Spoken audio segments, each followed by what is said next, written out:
नमस्कार दोस्तों, एक बार फिर से आपका स्वागत है हमारे यूट्यूब चैनल जॉब्स क्रैकर पे।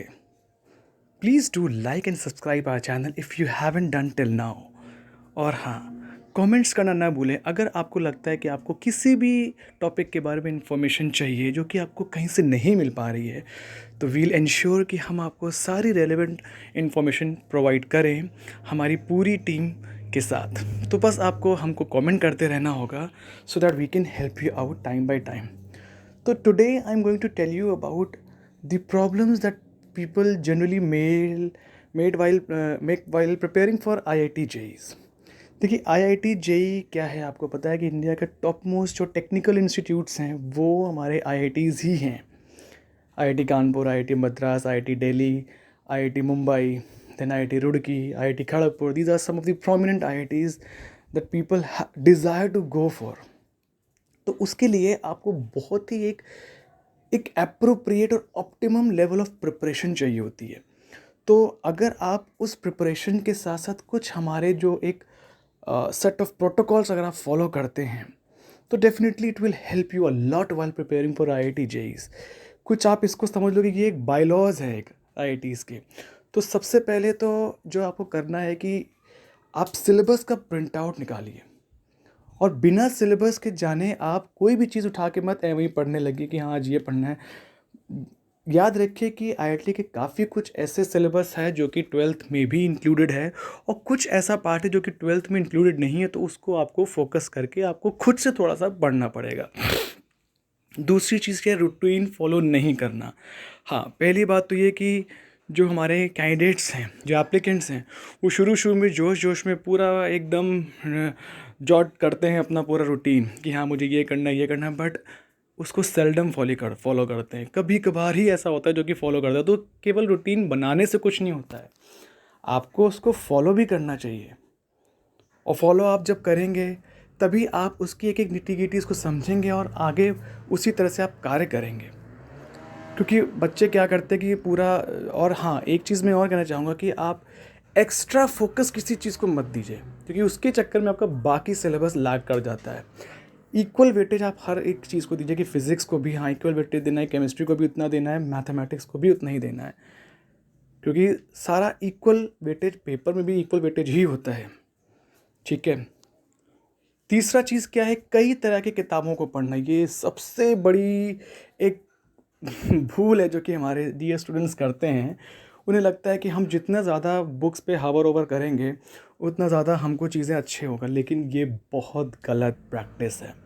It is a very wrong and very like it is a misconception that students have in their mind. उन्हें लगता है कि इससे हमारी प्रिपरेशन और हेल्दी होगी। नहीं, अगर आपको कुछ एक बुक उठाइए, एक जैसे ऐसा नहीं आप करना है कि आपको एरोडो भी उठा लिया, आपने HC वर्मा भी उठा लिया, आपने न्यूटन भी लगा लिया, आपने पास्ट ईयर एग्जामिनेशन भी लगाना है, टाइम तो उतना ही है ना, 24 घंटे ही आपके पास। तो just pick one single book और उसके साथ आई विल इंश्योर कि आप, मतलब मैं आपको ये सजेस्ट करूँगा कि आप पास्ट पेपर्स पे ज़्यादा फोकस करें। IIT JEE की जितने भी पास्ट पेपर्स हैं आप उसको फोकस करिए, उस सेट ऑफ क्वेश्चंस को ही बार बार लगाइए। You will realize that you are going to enhance your question solving technique as well as time management skills also। फिर उसके बाद न्यूमेरिकल पर ज़्यादा समय दे देते हैं। एग्जैक्टली 2018 से ऐसा हुआ है कि हमारे न्यूमेरिकल फोकस ज़्यादा कर रहा है IIT, लेकिन उसका मतलब यही हुआ कि that you are going to leave the theoretical part. नहीं, थियोरेटिकल पार्ट भी आपको उतना ही फोकस करना है। भाई ऑब्जेक्टिव्स आप तभी सॉल्व कर पाएंगे, वन लाइनर्स भी आ जाते हैं। कभी कभी हमको लगता है कि नहीं IIT केवल हुआ चीज़ें पूछते, नहीं, it even ask the basic things sometimes जो कि हम उसको एवेट कर देते हैं, हम उसको एस्केप कर देते हैं और फिर अंत में प्रॉब्लम आती है। पांचवी चीज़ अगर मैं आपको तो बेसिक पर जोर नहीं देते हैं, जैसा कि अभी हमने कहा बेसिक्स भी आपको उतने ही एम्फसाइज करना है जितना आपको हायर लेवल चीज़ों पर एम्फसाइज करना है। सेम आपको बेसिक्स पर भी ध्यान देना है, बिकॉज बेसिक्स आपका स्ट्रांग है तो आप उस चीज़ों को जॉट बाय जॉट कनेक्ट कर करके आप आगे भी अच्छा परफॉर्म कर सकते हैं। खुद की क्षमता का आकलन नहीं करना। आई विल रादर फ्रेंडली एक एडवाइस मैं आपको दूंगा कि मॉक टेस्ट को हमेशा सॉल्व करें। मॉक टेस्ट एक ऐसा ज़रिया है जो कि आपको हर स्टेप पे आपको बताता है कि हाँ, अब आपका लेवल थोड़ा सा इम्प्रूव हुआ है, या इस एरिया पे you still need to work upon. In areas में अभी आपको और ज़ोर डालना है। जैसे केमिकल बॉन्डिंग में आप इतने अच्छे नहीं हैं, या फिर आप केमिकल काइनेटिक्स पे आपको थोड़ा और वर्क करना है, या फिर प्रोबेबिलिटी आपकी थोड़ी वीक है। तो just keep on taking the test, और जैसे जैसे आप टेस्ट दोगे वैसे वैसे आपको अपनी कमियों को सुधारने का मौका मिलेगा। कम प्रैक्टिस करना, अगेन दैट इज़ अगेन ये पिछले पॉइंट से ही हमारा लिंक्ड है। Practice practice and practice. IIT JEE means practice. आप याद करो वो ठीक है, याद तो करना है आपको, but unless and until you are going to practice, आप इसका इसका और कोई निवारण ही नहीं है। प्रैक्टिस आपको बहुत करना है। आपको न्यूमेरिकल्स पे भी, क्वेश्चंस पे भी, पास्ट ईयर क्वेश्चंस को आप समझ लोगे वो ग्रंथ हैं। उसके बाद तुक्का मारने से बचें, बिल्कुल श्योर।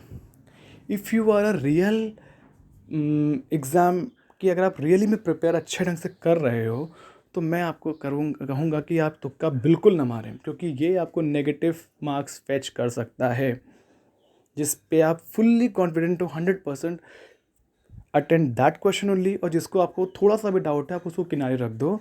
मे बी जब आप फुल्ली क्लियर हो, कभी कभी कभार होता है कि ओवर द टाइम जब आप पेपर देते रहते हो तो आपको थोड़ा सा स्ट्राइक करता है कि शायद ये आंसर सही है, तभी आप उसको मार्क करें, वरना उसको तुक्के में मत करें प्लीज़ डियर। तुक्के में मत करें कोई भी क्वेश्चन, वो आपको नेगेटिव में ले जाएगा। एक साथ कई टॉपिक पढ़ना, ठीक है ना। स्टडी प्लान के बिना पढ़ाई करने वाले छात्र को यह हमेशा दिक्कत रहती है कि वो एक साथ कई टॉपिक्स को पढ़ते हैं। जैसे जब वो गणित के किसी टॉपिक पर अटकते हैं तो उसे छोड़ करके फिजिक्स किसी टॉपिक को पढ़ने लगते हैं। बिल्कुल ऐसा करने से आपके दोनों टॉपिक ठीक से तैयार नहीं हो पाएंगे और आपको वो एक मुसीबत में डाल देंगे। तो इस चीज़ से आप बचें। किसी एक टॉपिक को अगर पढ़ रहे हो तो उस पर फोकस करें पहले। ऐसा नहीं कि तुरंत अभी लप से उधर चले गए, फिर उधर से चले गए, फिर उधर से चले गए, कि कहीं ना कहीं आपको एक फोकस्ड बनने से वंचित रह जाएंगे आप। और परीक्षा के दौरान बिल्कुल भी घबराना नहीं। क्या घबराना भाई, जब आपने तैयारी करी है, पढ़ाई करी है, तो definitely the result will be as per your choice. आप अच्छे से पढ़िए। और हाँ, मैं तो ये कहूँगा कि एग्ज़ाम के साथ साथ प्लीज़ आप एक कुछ अपना थोड़ा सा स्लॉट निकाल करके please pay attention towards yoga also. अगर आप योग अच्छे ढंग से करते हैं तो फिर आपकी मेमोरी स्किल्स, लर्निंग स्किल्स, ये सारी इंप्रूव होंगी और आप एक धैर्य जीवन आप व्यतीत कर सकते हैं, जो कि आपको एग्जामिनेशन टाइम में भी बहुत हेल्प करेगा। Anyways, please follow all this instruction that we have told you. और कुछ भी आपको अगर इनके अलग से कुछ चाहिए हो, प्लीज़ आप हमको कमेंट्स पे करें। कुछ आपको राय चाहिए हो या फिर कुछ भी आपको कुछ प्रॉब्लम हो रही हो पढ़ाई में या फिर नोट्स में, please do tell us. Till then, be happy and yes, अपना ज़रूर बहुत बहुत ख्याल रखें। धन्यवाद।